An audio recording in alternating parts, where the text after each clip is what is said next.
Alright, so the NFL draft is done, and I guess I'll just go over a few things I found to be like real interesting, and some other things I might just end up shutting down completely. I don't know. But starting off, the fact that Darnell Washington got drafted by the Steelers, bro. I'm sure all you Ravens fans out there, bro, honestly, like you might be reeling after that. I don't know, man. That tight end room in Pittsburgh right now, I just don't know what to say anymore at this point. As if Pat Fryermuth isn't already a problem for y'all.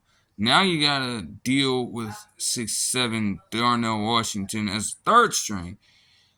And they still have 6'8" Zach Gentry in the tight end room up there, man. And not to mention what he actually provides for you. Like, he's touted as a good tight end prospect, and he's going to a tight end room with solid tight ends alongside him as well. That is scary, honestly.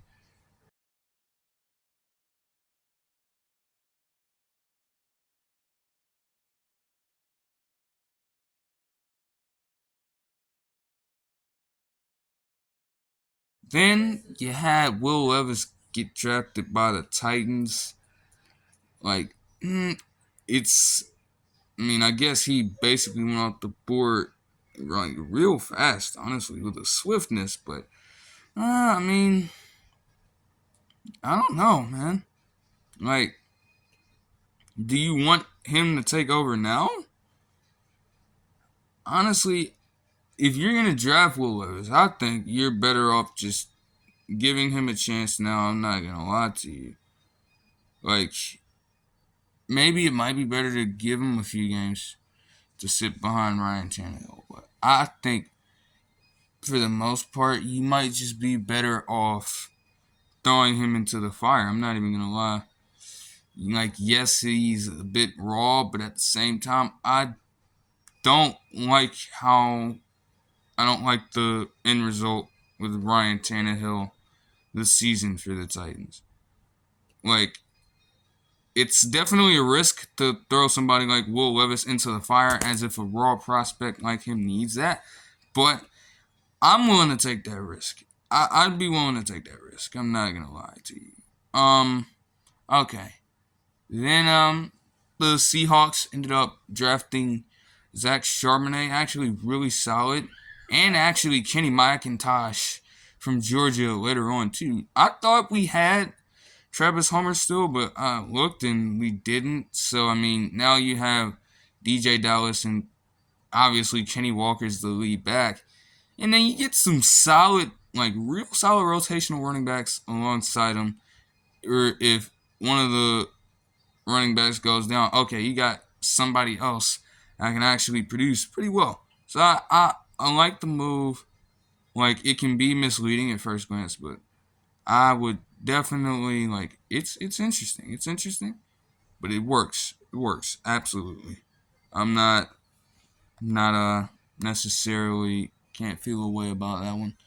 Um, then you had eventually Hendon Hooker getting drafted by the Lions. I don't know exactly what the hell they were thinking. I'm not gonna lie. I don't really know. Like,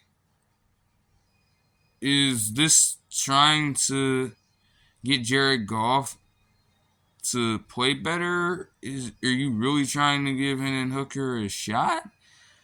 And when by the time you give Hendon Hooker a shot, honestly, he's already gonna be like again, like this is the thing, man. Like it's just he's so old, man. It's for a quarterback at least. It's not can't be fun. I really don't understand it. You just gotta see how it plays out. I really don't know. I don't know. Um then you had Dorian Thompson Robinson get drafted. And honestly, I was saying that, whoever would have gotten him that actually like needed a quarterback or like could use some backup help, it would honestly be a steal, but then he ends up getting drafted by the Browns. And I'm like, okay. Yeah, if you're Deshaun Watson in that situation, it just looks so bad for him. The fact that you forced the Browns, first of all, like you forced the Browns into giving you all this money, and they handed it to you on a silver platter.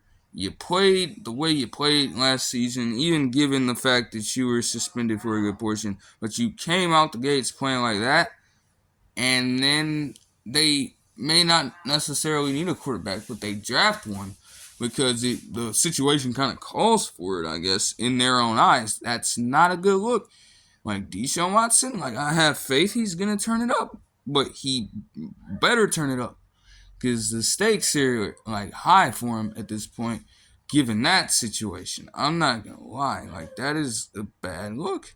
That's a bad fucking look, dude. Like there is not nah, bro. It's can't be fun out here.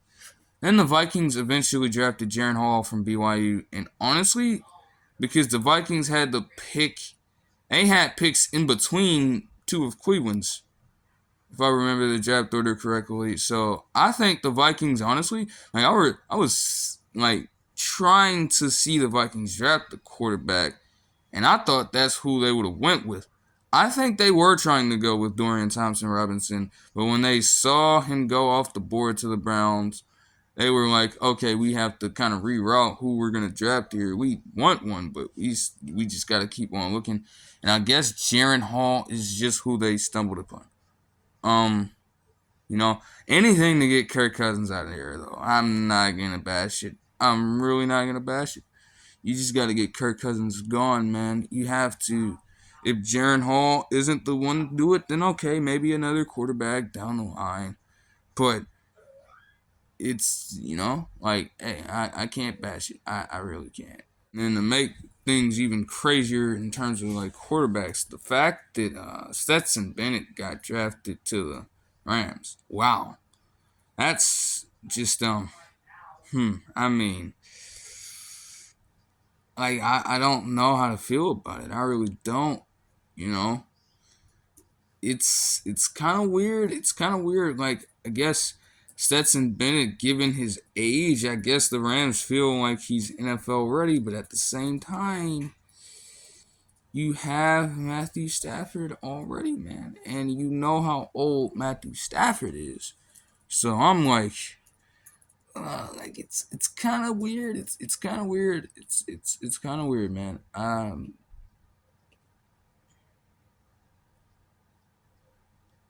I guess the Rams will eventually figure it out, but from my point of view, I really just don't understand it. I guess it's cool and all. Um, the Eagles. Holy shit! For one, I mean, oh my gosh. Okay, like, oof, like it's insane what they're doing. Like they're just literally at this point, the lion, the like at this point, man, the Eagles are honestly just trying to turn themselves into NFL version of Georgia. Georgia at this point, bro. I'm not even gonna lie. Like, not only did they end up trading for DeAndre Swift, but they ended up getting somebody who honestly he was mocked to go way higher than it where he was drafted at. And it was kind of shocking that he slid that far down. Fucking Kelee Ringo from Georgia. Georgia. It's insane, man. I mean, like, what the fuck is like I don't even know what to say. And, I guess staying within Pennsylvania too, it was poetic to see Joey Porter Jr.